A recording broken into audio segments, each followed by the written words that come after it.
Today's topic is about leading question. Leading question जो होते हैं, जो दोस्त प्रोसिक्यूटर या जुडिशल एग्ज़ाम या एलएलबी की तैयारी कर रहे हैं तो उसमें एक सवाल आता है कि what is the leading question, when leading question can be asked and when can not be asked. तो जब अगर हम इस सवाल को सॉल्व करना चाहें तो सबसे पहले तो हम ये लिखेंगे रेलिवेंट लॉ।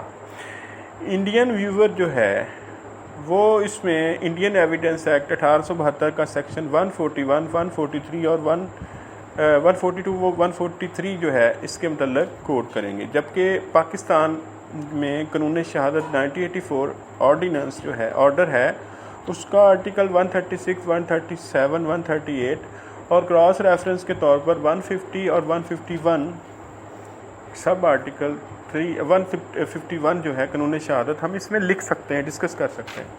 लीडिंग क्वेश्चन क्या है? लीडिंग क्वेश्चन जो है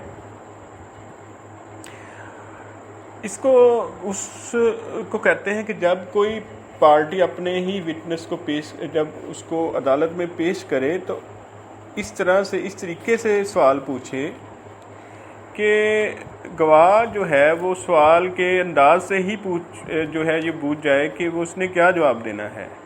यानी इसको कहते हैं कि गवाह के मुंह में ज़ुबान डालना। कि देखें फॉर एग्ज़ाम्पल हम अगर किसी अपने ही गवाह को ये पूछें कि तुम कहाँ रहते हो तो ये लीडिंग क्वेश्चन नहीं होगा। और अगर हम उसको कहें कि तुम चिचौतनी में रहते हो, तुम लाहौर में रहते हो, तुम मुल्तान में रहते हो, तुम वहाँ पर रहते हो, तो उसका मतलब है कि उसको पता है कि जी मैंने ये जवाब देना है। अब लीडिंग क्वेश्चन जो है वो एग्ज़ामिनेशन चीफ में पूछे नहीं जा सकते। एग्ज़ामिनेशन चीफ क्या होता है? इब्तदाई बयान जो है विटनेस का होता है। हमने 132, 133 पढ़ा है। 132 जो है वो रिलेटेड तो है कि उसमें लीडिंग जो है एग्ज़ामिनेशन चीफ, क्रॉस एग्ज़ामिनेशन और री एग्ज़ामिनेशन बताया गया है।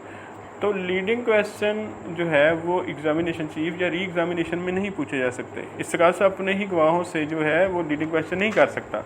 देखें कि डिफेंस काउंसिल की जो ड्यूटी होती है ड्यूरिंग ट्रायल, उसमें एक तो ये होता है कि उसने क्रॉस एग्ज़ामिनेशन करनी होती है। हक़ाइक़ को जो है वो मंजर-ए-आम पर सफ़ा मिसल पर लाना होता है अपनी जिरा के साथ। लेकिन उसके अलावा उसकी ज़िम्मेदारी जो होती है वो ये होती है कि उसने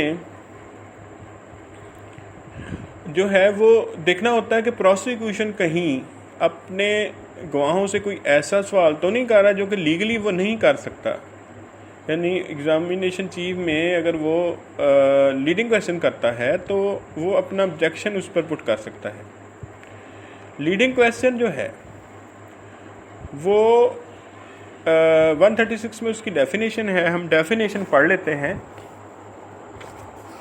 उसकी डेफिनेशन ये कहती है 136 कानून शहादत जो है लीडिंग क्वेश्चन के मतलब है any question suggesting the answer which the person putting his wishes or expects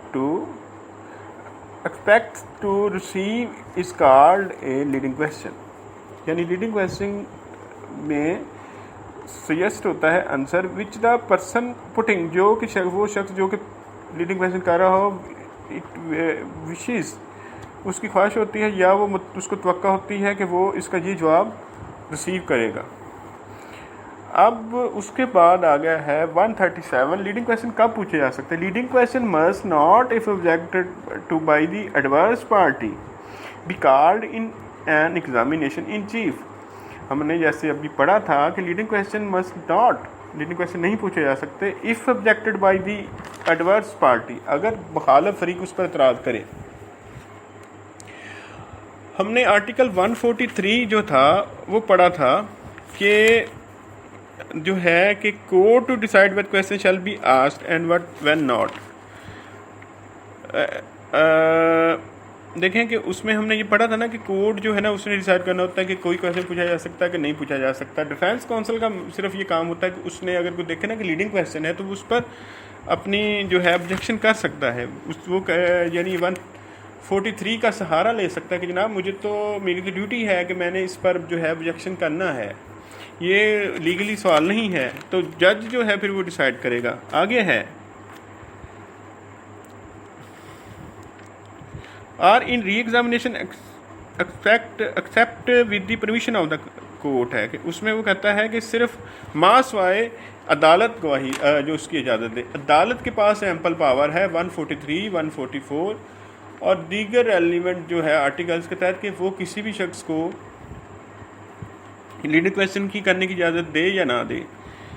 the court शैल, अब आगे कोर्ट शैल ज़रूर करेगी परमिट लीडिंग क्वेश्चन। जब शैल आ जाए ना इसके साथ, तो फिर वो उसका मतलब है कि ज़रूर के ज़िम्मे में है। The court shall permit leading question as to matter which are introductory, जो वजाहत तलब मैटर हों, इंट्रोडक्शन जिसमें हो, तारफी हो जिसको, आर अनडिस्प्यूटेड जिसको यानी दोनों पार्टी मानती हो, or which have in its opinion been already sufficient prove, जो कि यहाँ पर पहले ही उसमें सफिशेंट प्रूव्ड हो गए हों, तो उसके मतलब पूछा जा सकता है। तो ये देखें कि ये लीडिंग क्वेश्चन के मतलब बात आ गई है कि लीडिंग क्वेश्चन कब पूछे नहीं जा सकते। अब वैन लीडिंग क्वेश्चन में भी आज लीडिंग क्वेश्चन में भी आज इन क्रॉस एग्जामिनेशन। क्रॉस एग्जामिनेशन एक ऐसा हथियार है कि उसमें जो है कौंसल जो है मासवाए वो जो है रिस्ट्रिक्शन जो कि डिफेंस काउंसिल जो कि आर्टिकल 145 से 149 में बयान हुए हैं, वो कोई भी सवाल पूछ सकता है। नॉट नेसेसरी टू मैट जो है कि वो फैक्ट इन इशू और रेलिवेंट फैक्ट के मतलब ही हो, ये 132 में हमने पढ़ा है। तो देखें असूली तौर पर तो ये बात है, अगर हम क्रिमिनल प्रोसीजर कोड की तरफ आएँ तो उसमें 359 सेक्शन ये कहता है कि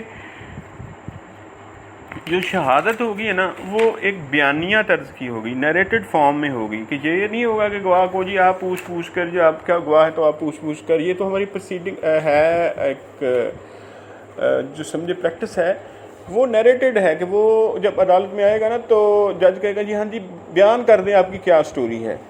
हाँ, अदालत के पास इख्तियार है वो 359 का सहारा लेते हुए कोई सवाल जवाब के जो है उसमें कोई पूछ ले कि जी देखें मैं पहले सवाल पूछूंगा, फिर वो सवाल लिखूंगा, फिर उसका आपने जवाब देना है। आपने अक्सर देखा होगा कि अदालतों में कई दफ़ा ऐसे होता है कि वकला के दरमियान में तनाज़ा हो जाता है और वकला कहते हैं कि जनाब ये ऐसे नहीं लिखवाया था, ऐसे नहीं किया, तो वो कहते हैं ठीक है जी आप दोबारा करें, आप सवाल जो करें, मैं सवाल लिखूंगा फिर उसका जवाब लिखूंगा। तो ये 359 में बयान किया है।